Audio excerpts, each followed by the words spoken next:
Buenas tardes, chicos. Este podcast ha sido titulado La familia como interacción. Ernest Burgers definió la familia como una unidad de personalidades en interacción. George Simmel dijo que la sociedad es meramente un nombre para un conjunto de individuos conectados por medio de la interacción. La familia es un grupo natural que en el curso del tiempo ha elaborado pautas de interacción. Estas constituyen la estructura familiar que a su vez rige el funcionamiento de los miembros de la familia y define su conducta y facilita su interacción recíproca.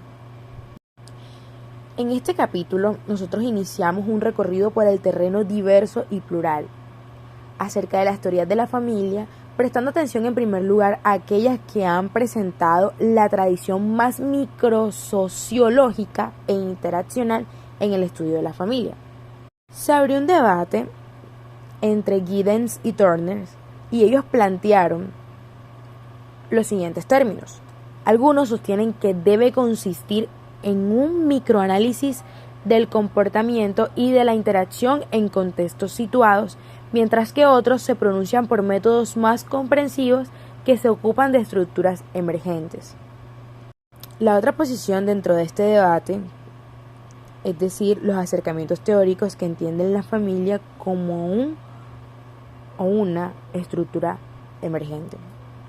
George Simmel rechazaba la posición holística o realista representada por Durkheim, según la cual la sociedad es una entidad real, un objeto o un organismo.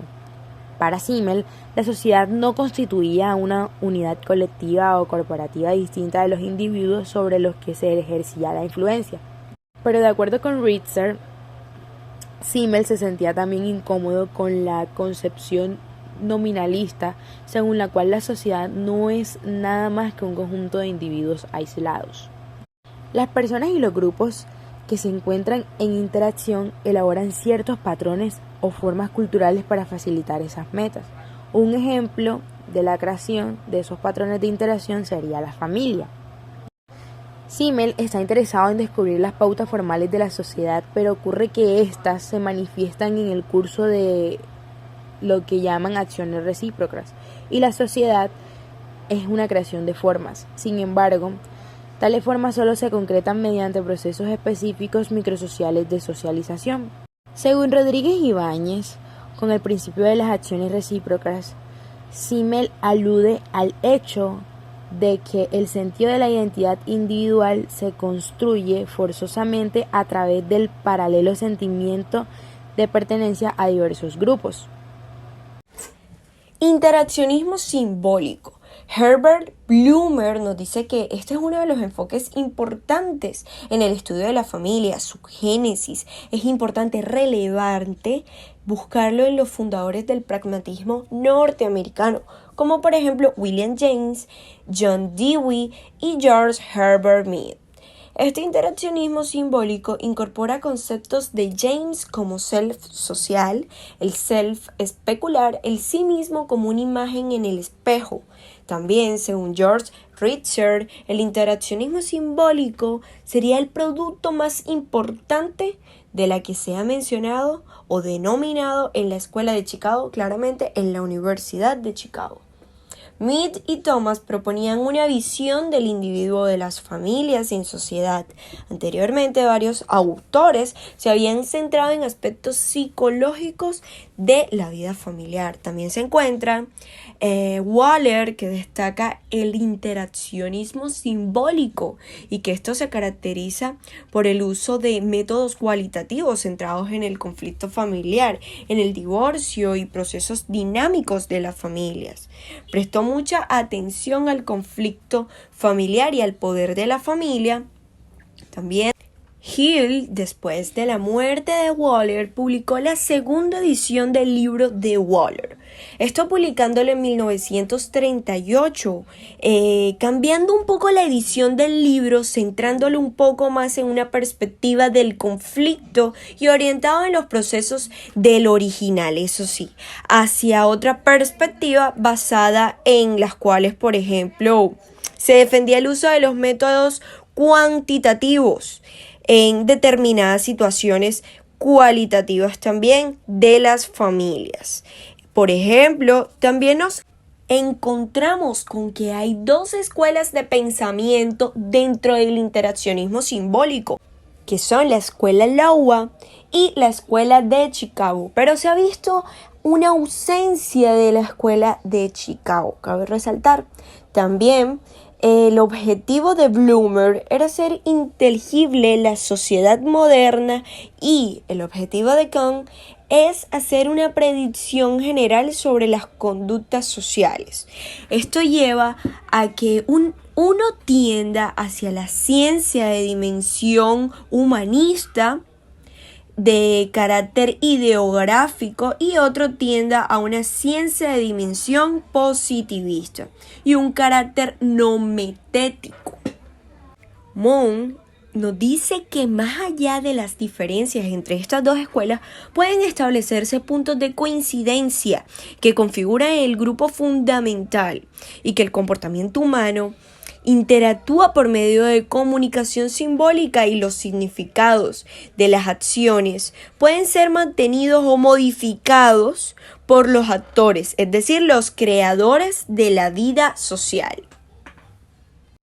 Teoría del conflicto. Bueno, existen muchos autores que hablaron sobre esta teoría mucho antes de que existiera.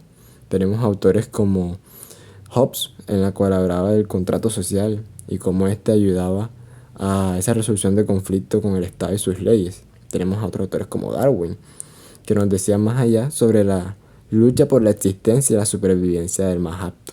Tenemos a otros grandes como Marx y Engels, los cuales elaborarían una teoría sistemática en la que el conflicto desempeñaba un rol fundamental. Para ellos era aquella lucha de clases, y quienes aplicarían por primera vez esta perspectiva en la reflexión sobre la familia, mirándolo desde una forma más pequeña. Están otros también y de gran importancia como lo es Simmel.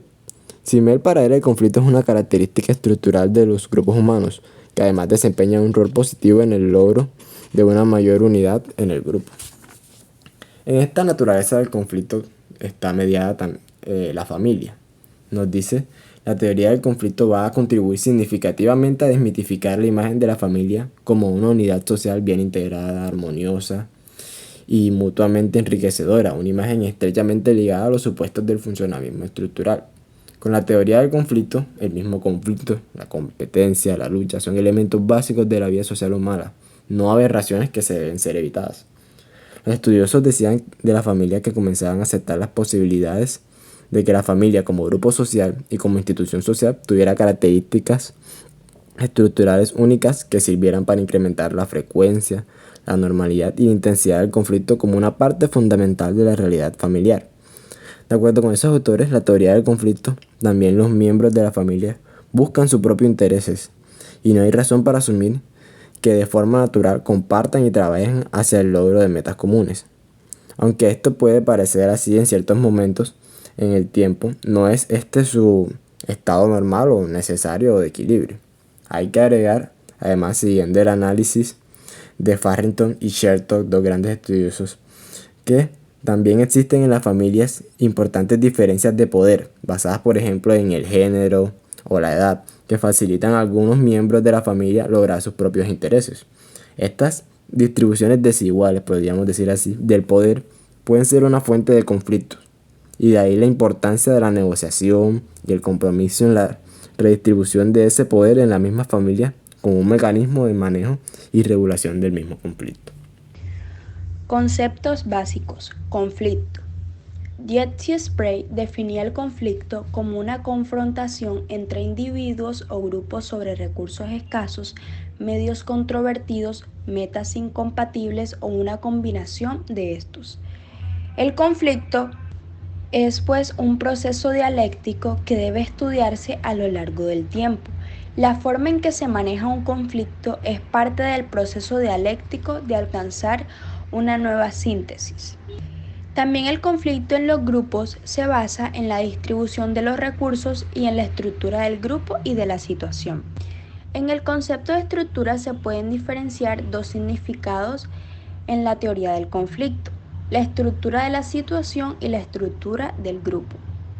La estructura de la situación puede ser competitiva o cooperativa. La competición no se refiere a un proceso, sino a una organización o estructura observable de recursos escasos. Una situación puede ser organizarse de forma competitiva o cooperativa. La competición y la cooperación son por lo tanto un conjunto de reglas o normas sociales que organizan una actividad o un sistema social. Estas reglas o normas estructuran la situación de forma que no todas las partes interesadas en una meta determinada puedan lograrla, o de forma que potencialmente todas las partes interesadas puedan alcanzar la meta. Recursos.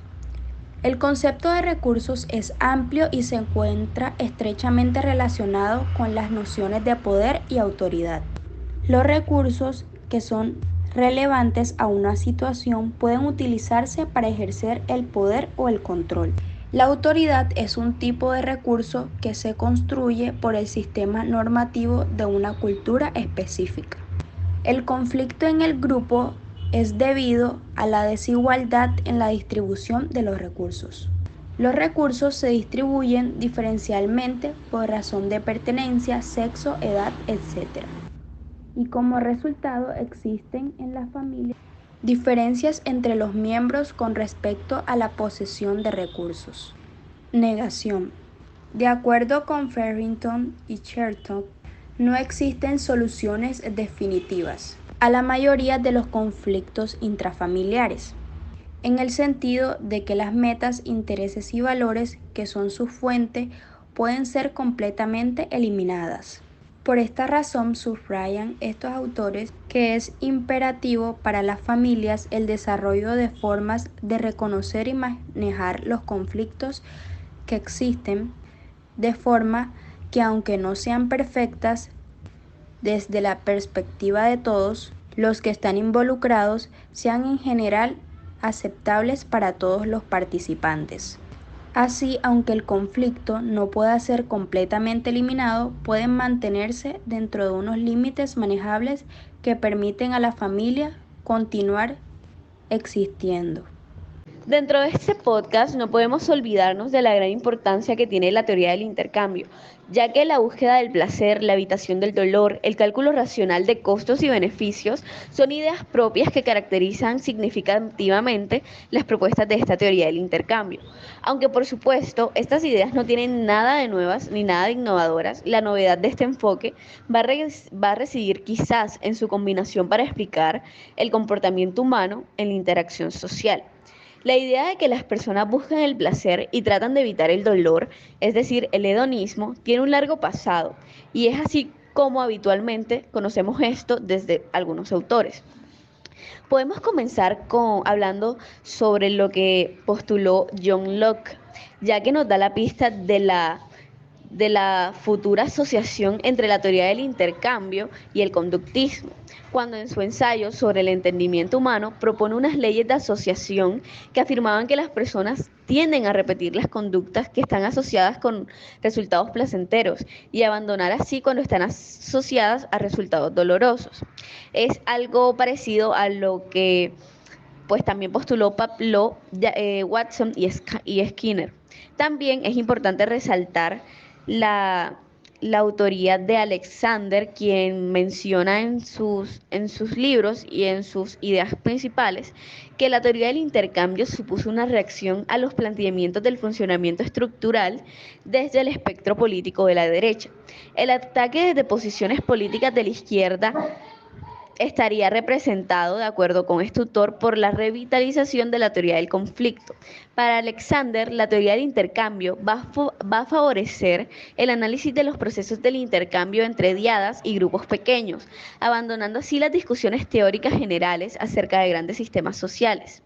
Este autor también menciona que mientras que los teóricos del conflicto enfatizaban en el enfrentamiento y la lucha de clases sociales y grupos políticos, la teoría del intercambio social asumiría los supuestos políticamente conservadores acerca de las sociedades humanas. También es importante mencionar Klein y Wright, quienes dicen que los niveles de evaluación son uno de los componentes más atractivos para los investigadores de la familia, porque va a facilitar así la comprensión de cambios en el estatus marital o familiar. Así pues, los niveles de comparación pueden utilizarse para comprender el grado de satisfacción o gratificación que se experimentan en las relaciones maritales, y así va a permitir también entender decisiones como el divorcio.